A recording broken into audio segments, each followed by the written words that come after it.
Everything in this world, except me, keeps getting bigger. Whether it's the pet at home or the spider in the corner, they've all turned into terrifying monsters. I used to have a happy family, but on this day, while taking a shower, I realized that the shower head I used every day was now almost out of my reach. Right after that, the wedding ring on my finger quietly slipped off. When I found my wife, who was normally 1.6 meters tall, was now the same height as me. Yet after a series of medical examinations, everything came back normal. It seemed that I was the one who was gradually shrinking. Soon, a week passed, and my condition showed no improvement at all. The enormous medical expenses made my wife consider selling the house, and my body size had already shrunk to about the size of a cat. My wife suddenly realized something, hurriedly threw the cat outside the house, and even told everyone that I was already dead. This made me extremely furious. Even though I didn't want my wife to treat me like a terminally ill patient, there was no way to stop myself from shrinking. Another week passed, and my body had become no bigger than a thumb. To be able to move around the house, I tied a rope to a fishhook, but at that moment, the cat that had been thrown out earlier suddenly returned.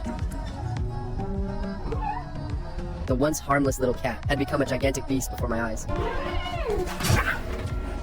My body was slashed open by a massive wound from the fishhook, but that wasn't the most fatal part, because the cat was already licking its lips and had assumed a hunting posture. I hurriedly picked up a steel needle as a weapon and ran as fast as I could toward my daughter's dollhouse.